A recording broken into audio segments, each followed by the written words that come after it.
तेरो यो चाहिँ हामी मुस्ताङ लेते भन्ने ठाउँमा बसेको होटल हो। अब चाहिँ हामी यहाँबाट लागेको काठमाडौँको लागि।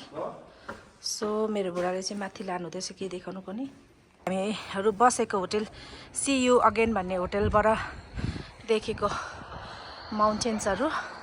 यो चाहिँ कुन चाहिँ अरे बाबा? यो यता साइडको धौलागिरी अनि यो ठुलो टुप्पुचे उयो यता निलगिरी फर्स्ट अनि यताको चाहिँ अन्नपूर्ण रहेछ। सो भ्यू चाहिँ यस्तो राम्रो। अनि यो चाहिँ ग्रिनेस्ट भ्यालीमा आउँछ अरे होइन, ग्रिनेस्ट भ्यालीमा आउँछ अरे। म चाहिँ स्यासे भए साथी सिँढी हेरेर आएको। यस्तो राम्रो छ नि, सो निट एन्ड क्लिन। यो भिलेजहरू चाहिँ एकदमै सफा सुग्घर अनि यहाँको मान्छेहरू पनि एकदमै राम्रो। उपर हाम्रो भाइहरूले कफी पिउने भन्दैछ हो। सो हामी चाहिँ अब यहाँबाट आज चाहिँ क्यापाचिनो हामी चाहिँ आज अब यहाँबाट हिँडेको काठमाडौँको लागि। तर थाहा छैन साथै काठमाडौँ चाहिँ कति बजी पुगिन्छ हामी है। यस्तो राम्रो भ्यू के मलाई त यो गाउँै छोड्नु नमन परेको बाबा। हेत्तेरिका हेर्नु न, यतापट्टिको कनि के अरे खै धौलागिरी होला टुप्पुचे होला यस्तो दामी। अनि मेरो बुढा पनि ह्यान्डसम देखिरहेको छ है। सो यहाँ चाहिँ रहेको छु म बसेको hotel see you again and restaurant अरे।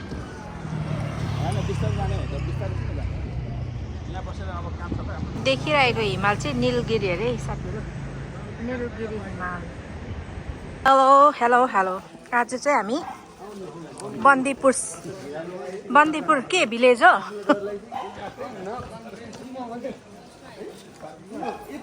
बन्दीपुर अरे। यो चाहिँ पुरै ट्रेडिसनल वेको घरहरू रहेछ।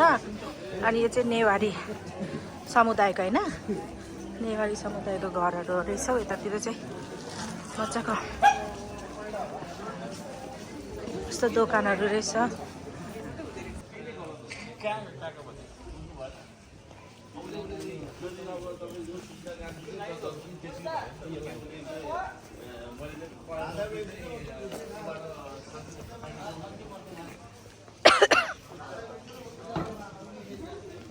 के भन्छ दाइ यो ठाउँलाई चाहिँ? ए यो चाहिँ पासमिटोल अरे। अनि ओके, यो चाहिँ सबै ट्रेडिसनल वेको घरहरू रहेछ नि है। यो सबै पुरानै घरहरू होला नि दाइ? ए 200 वर्ष अगाडिको घरहरू हो।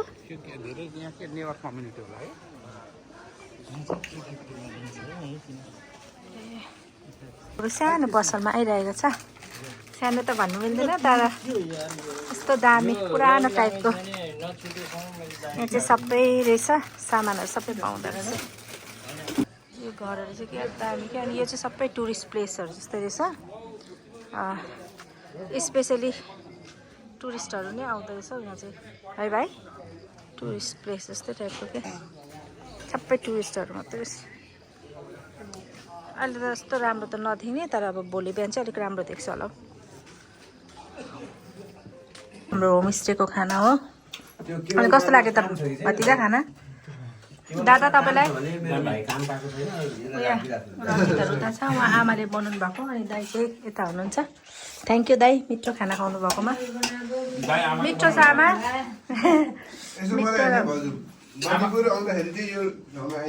बन्दीपुर आउँदा चाहिँ के अरे आमा हजुरहरूको होमस्टेको नाम? ए हुन्छ।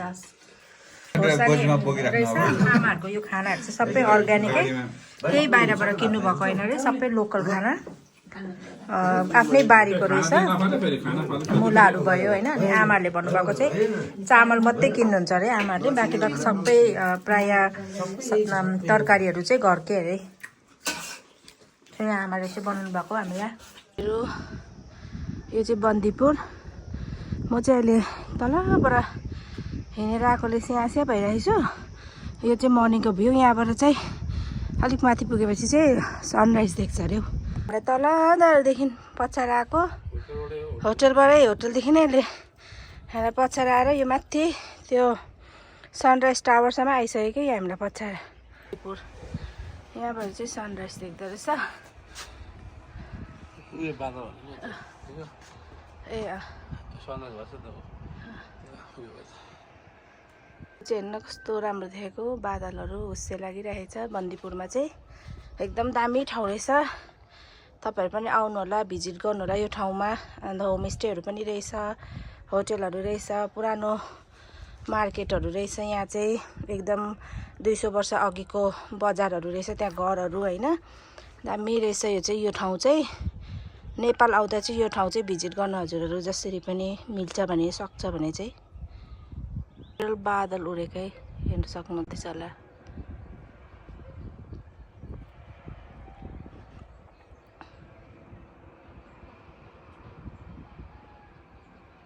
यो चाहिँ सनराइज हुने ठाउँ रहेछ यहाँबाट चाहिँ सनराइज भइरहेको छ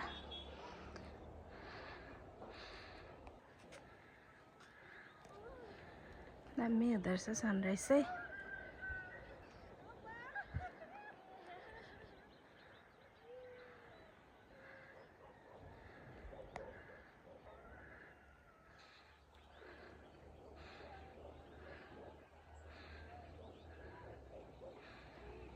तल बादल माथि माथि पहाड देख्दो रहेछ यहाँबाट चाहिँ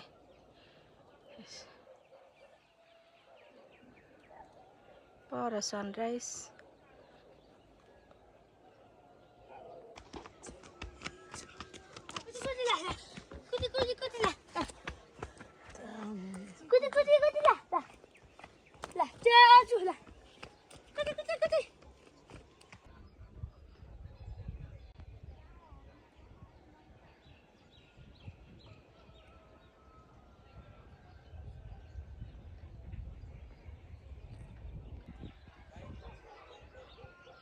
चाहिँ हामी यो बन्दीपुरको माथि सनराइज टावरबाट झर्दैछौँ यहाँ चाहिँ तपाईको माथिबाट चाहिँ ऊ माथि अहिले त देखेको छैन त्यहाँ माथि पुगेपछि चाहिँ सनराइज देख्दो रहेछ सो हेर्नु तल तल बादलहरू हैन माथि माथि पहाडहरू कस्तो रमाइलो ठाउँ रहेछ यो बन्दीपुर माथि माथि पहाड तल तल बादलले पुरै ढाकेको कस्तो दामी के यो बन्दीपुरको बजार अरे मेन बजार यहाँ चाहिँ तपाईको घुम्ने ठाउँहरू रहेछ हामी चाहिँ अहिले माथि सनराइजहरू हेरेर आएको साथीहरू यस्तो दामी छ यो ठाउँ दोकानहरू पनि सानो सानो चिटिक्क चिटिक्क परेको स्ट्रिट वक स्ट्रिट जस्तै तर दुई साइडमा चाहिँ होटलहरू रेस्टुरेन्ट क्याफे लजहरू भएको ठाउँहरू रहेछ यो चाहिँ यो घरहरू चाहिँ सबै 200 वर्ष पुरानो घरहरू भन्थ्यो है दादा राति पनि अलिअलि चाहिँ खिचेको थियो तर अलि उज्यालोमा चाहिँ यस्तो रहेछ यो चाहिँ मर्निङको भ्यू हो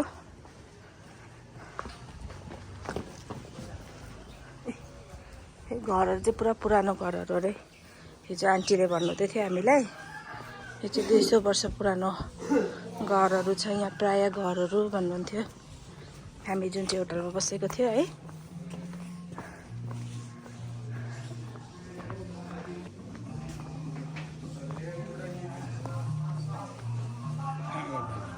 पुरै नेवारहरूको बस्ती रहेछ पुरै नेवार कल्चर भएको ठाउँ हरू पनि बिहानै खुल्ला हुँदो रहेछ रेस्टुरेन्टहरू फुलहरू यस्तो राम्रो अङ्कलले पानी हाल्नु हुँदो रहेछ धुप्पी यहाँको बन्दीपुरको सेलरोटी हामी चाहिँ सेलरोटी लिँदैछौँ यस्तोहरू पाउँदैछ दोकानहरू पनि थ्याङ्क यू दोकानहरू पनि कस्तो सानो सानो के चिटिक चिटिक परेको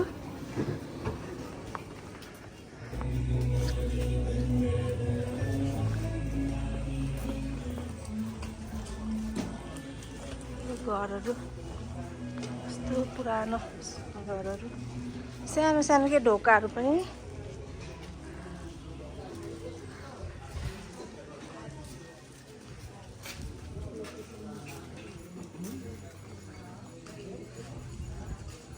कस्तो राम्रो के है दादा टिक्क परेको छ यस्तो छ एकै चाहिँ यहाँ चाहिँ टुरिस्टहरू पनि पुरा आउँदो रहेछ है यो बन्दीपुर ओल्ड सिटी हो नि त सो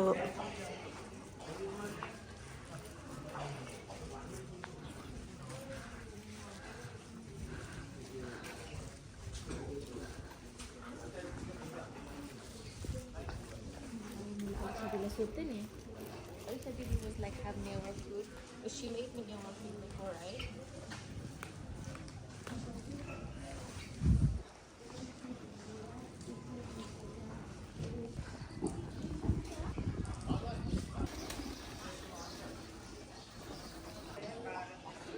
सो यताबाट चाहिँ हाम्रो होटल जान्छ होटल भन्दा पनि होमस्टे सो हामी चाहिँ होमस्टेपट्टि लाग्यौँ माथिबाट टाइगर सरी माथिबाट त्यो सनराइज पोइन्ट गएर पनि हामी चाहिँ फर्केको अब चाहिँ आज यहाँबाट बन्दीपुर भएर फर्केको अब निस्केको हामी आमा हुनुहुन्छ आमाले चाहिँ हामीलाई टिका लगाइदिनुहुन्छ अरे सो रेडी टु मुभ भाइ चाहिँ केही बोल्नु हुँदैन हामी फेरि आन्टीलाई सम्झेर आउनु होला नमस्कार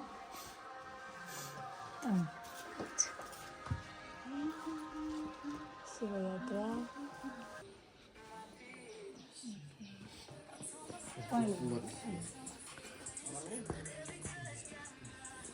आमाले चाहिँ यहाँ हामी सबैजनालाई टिका लगाएर शुभयात्रा भन्नुहुँदैछ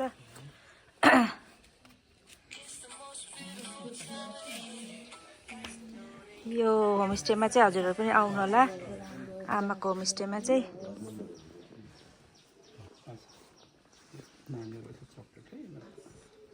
हस् आमा यहाँ चाहिँ आमाहरूको होटेल होमस्टे रहेछ यो होमस्टेमा चाहिँ साह्रै राम्रो के एकदम घरको जस्तो फिल हुने ल हस् दाई धन्यवाद हजुरहरूलाई आमा धन्यवाद हजुरहरूलाई हुन्छ हस् हस् हुन्छ हस् आमासँग एउटा फोटो यो चाहिँ यो अब बन्दीपुरको मेन ठाउँ रहेछ घुम्ने टुरिस्टहरू चाहिँ पुरै आउँदो रहेछ यहाँनिर सो दोकानहरू पनि रहेछ साइड साइडमा अन्त रहेछ हौ जे गर्छु भन्दा अनि यहाँ आएर चाहिँ अब नगरेर चाहिँ कुन चाहिँ ठाउँमा गरेको सो मैले चाहिँ बन्दीपुरको चिनो लगेको यो top of the world Nepal लेखेको मोबाइल पाउच मैले चाहिँ यो बन्दीपुरको एउटा चिनो लगेको मोबाइल पाउच अहिलेको लागि चाहिँ बाई बाई बन्दीपुर अब हामी चाहिँ बन्दीपुरबाट निस्केको है भाइ हजुर कस्तो लाग्यो त बन्दीपुर एकदम राम्रो लाग्यो अहिलेसम्म घुमेको ठाउँमा सबभन्दा वान अफ द बेस्ट ठाउँ है ठाउँ चाहिँ तर अब स्मृति ठिकै छ यतिको एउटा यहाँको भवनहरू साह्रै राम्रो छ ओल्ड सिटी क्या वेल म्यानेज है त्रिशुली खोला यहाँ चाहिँ हामी एउटा कफी सपमा आएको थिएँ अन्त यो चाहिँ छेउबाटै कत्रोबाटै नदी त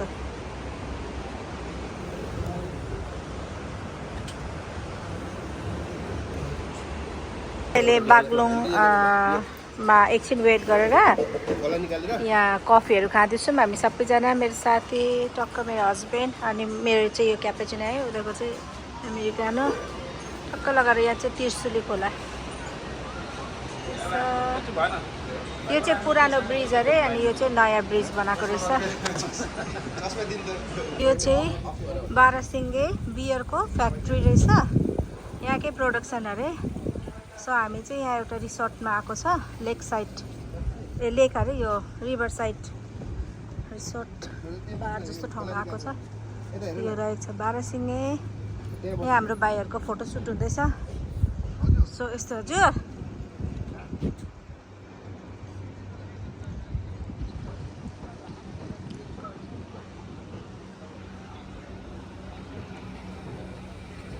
दादा तपाईँको फ्याक्ट्रीमा आइपुगेछ त बारासिङ्गेमा इजी हो त्यो हल्का रेस्ट गरेर खानेकुराहरू खाँदैछु। यो चाहिँ चिकन विङ्स रहेछ। यस्तो यस्तो कलर होइन इजी हो थाहा भएन खाइरहनु हो यो पेलेलो कोरियन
हेर अब चाहिँ हामी यो बारासिङ्गे रिसोर्टबाट चाहिँ अब हामी निस्केको। यहाँ चाहिँ फ्याक्ट्री रहेछ। सो हामीले चाहिँ अब हल्का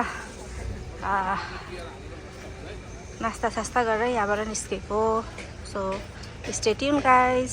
हामी चाहिँ फाइनली मुक्तिनाथको दर्शन गरेर पनि 4 दिनपछि फेरि काठमाडौँ आइपुग्यौँ। ल अब एन्डिङ गरिदिनु पर्यो।